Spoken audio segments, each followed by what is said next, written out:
Hello everyone. So this is the implementation class, implementation explanation.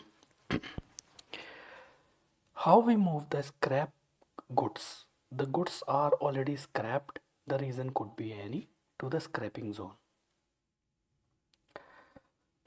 Suppose your bin is damaged already due to some water rain came in your warehouse and your entire bin got damaged, and in that bin you have some of the products, they also got damaged due to the rain.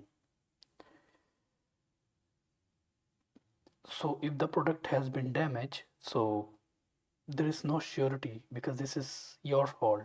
Like, because through this, if you are trying to return to the vendor, and if there is no possibility, then you must move the product to the scrapping zone area.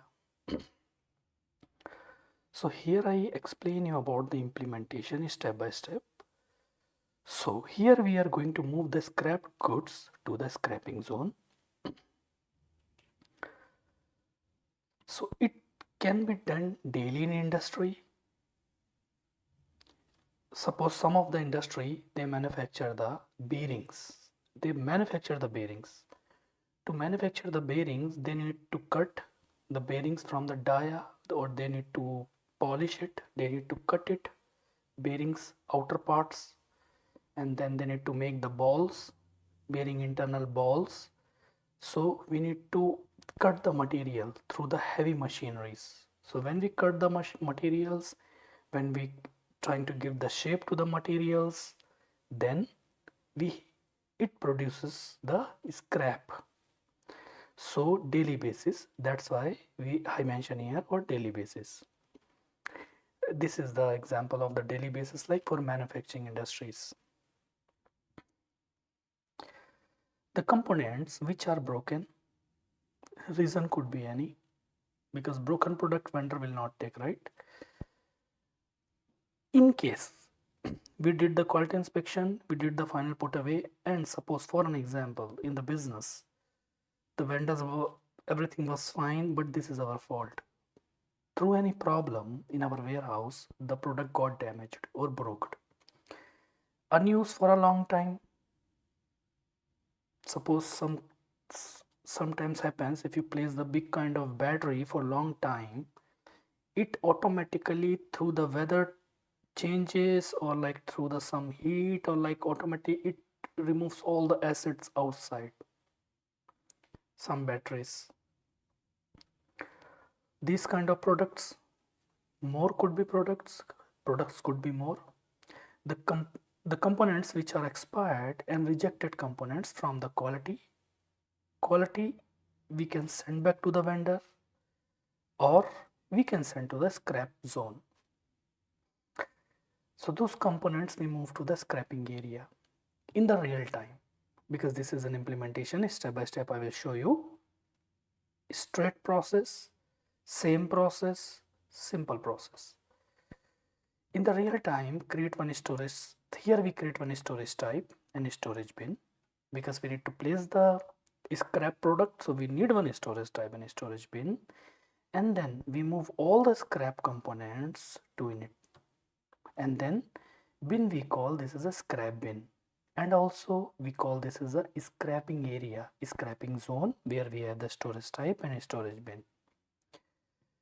As we know, we cannot create the bin without the storage type. Yes, so first we should create one storage type, then in the same we create the storage type, then storage bin. We call this as the scrap bin. SAP gave us a standard storage type to work with the scrap management 8040. I copied, I created 1040. I put my own description here. Okay. Then after, what we have to do, we go to the SPRO transaction code.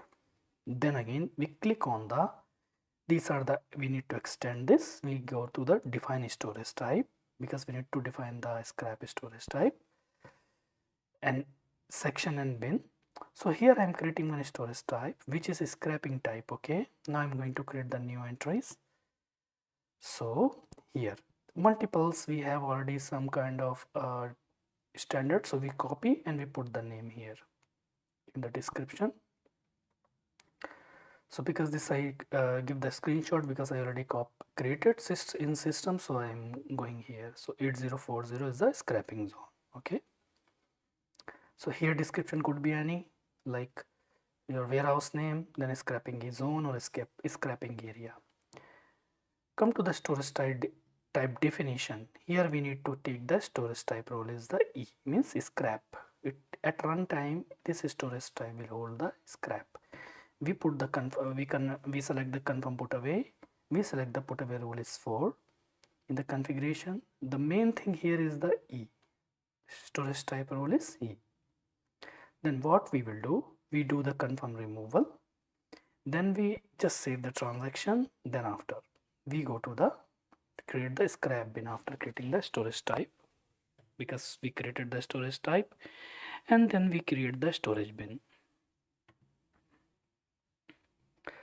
Okay, to moving the product, so we go to ls01, we create the bin, we put the scrap zone bin, or in that what we will do, we will put the storage type name here. So I have created one scrap bin storage type where we'll move the scrap material. Now we'll define the WPT. Okay, to moving the components in the warehouse, we need to one warehouse process type.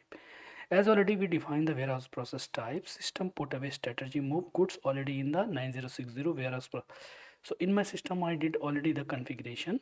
So we have the one defined, I copied from the 9060 warehouse process type. Okay, for outbound delivery. Okay, for picking I already defined 9099 warehouse process type. So we it's similar for scrapping, we need to define, so just copy from the standard, give your custom name. So this is the path to define the warehouse process type. So here we go to the define warehouse process type, then warehouse process type. We will check, give here name scrap. Okay, now see this point, 9060 we have 9099. So here I created two, so whatever we create we copy from the standard one. Or here we have the my own custom 4020. So this is a standard, but I will create from the 4020 and I took the 1020. The same copy, then custom warehouse process type scrap moment. Now same STCH, this is the activity. So for scrapping moment, and destination storage type I will take scrap, instead of taking like outbound door or like staging area, I will take this.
Okay, so this is my destination area.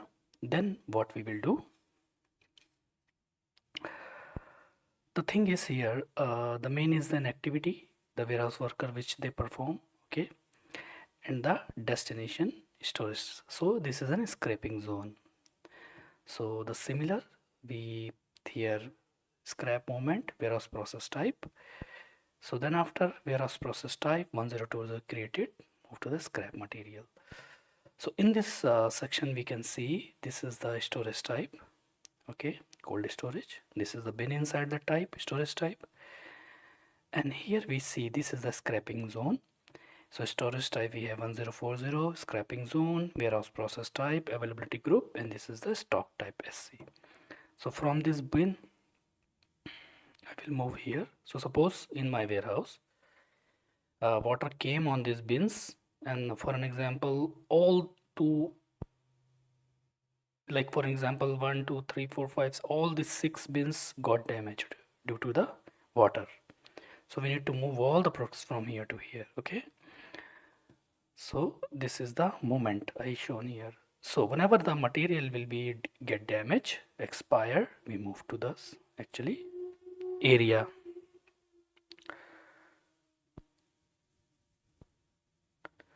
Till now. Okay, so scrap bin creation, I created the storage type creation for the scrap bin and the warehouse process type. Assign availability group to the storage type.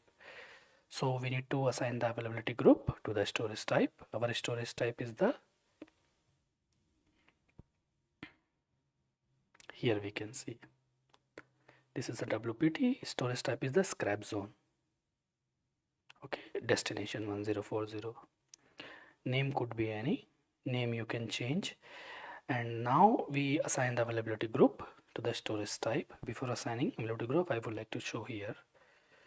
So this is the process, and so availability group we have 001 goods in put away, because we are going to put the goods to the final storage bin, which is our scrap zone.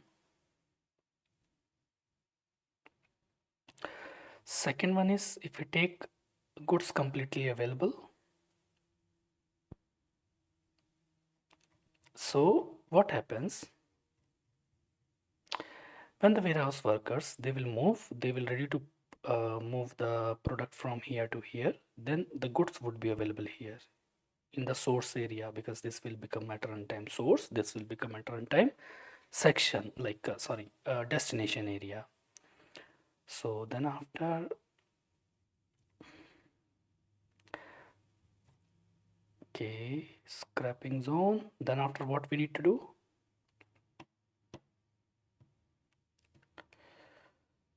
then we need to configure the stock type. Otherwise you can assign directly actually, then configuration is stock type. So we need to configure the availability group for put away, then we do the configuration for stock type. Then here we have B5 B6 blocked warehouse. Okay, completely goods completely available. So before moving the scrap product from your source to the destination, like a scrapping zone, we need to block. When we block the stock, we take the B6.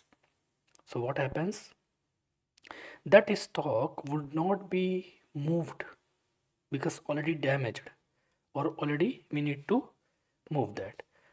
So this is the filtration condition which I tried, because created already. Then so here we see the developer group of the warehouse having B6 F2 unrestricted. F2 means unrestricted, like AFS available for sale QA. So I explain here what is the meaning of this. And here we have S6. So we have the here S6 scrapping for warehouse, and that is the configuration, guys. Then create the warehouse task, picking warehouse task, and your scrap material would be moved from the scrapping zone, from the final storage bin to the scrapping zone area. Thank you, guys. Like and subscribe. I will put more valuable videos for you.